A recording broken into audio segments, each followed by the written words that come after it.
নিরাপত্তা বাহিনীর ওপর সশস্ত্র গোষ্ঠীর হামলার জেরে আবারও উত্তাল ভারতের উত্তর পূর্বাঞ্চলের রাজ্য মণিপুর।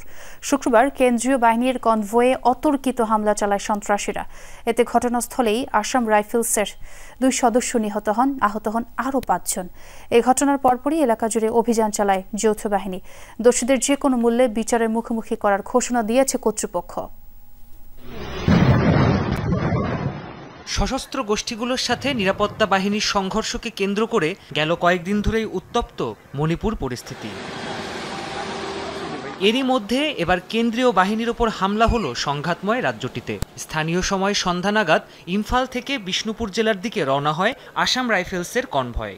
সামরিক বাহিনীর বহর ইম্ফল বিমানবন্দর থেকে মাত্র 8 কিলোমিটার দূরত্বে যেতে না যেতেই হামলা চালায় সন্ত্রাসীরা। প্রত্যক্ষদর্শীরা জানান 4 থেকে 5 জন বন্দুকধারী রাস্তার 2 ধার থেকে এলোপাতারি গুলি চালায়। এতে ঘটনাস্থলে নিহত হন ভারতের আধা সামরিক বাহিনীর 2 সদস্য।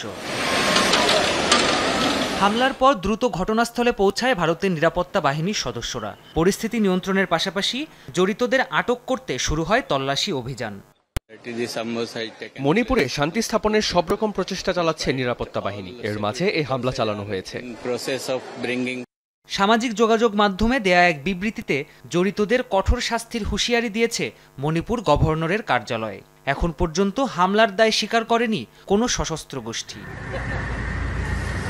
প্রাণপ্রতিম কুণ্ডু, যমুনা নিউজ।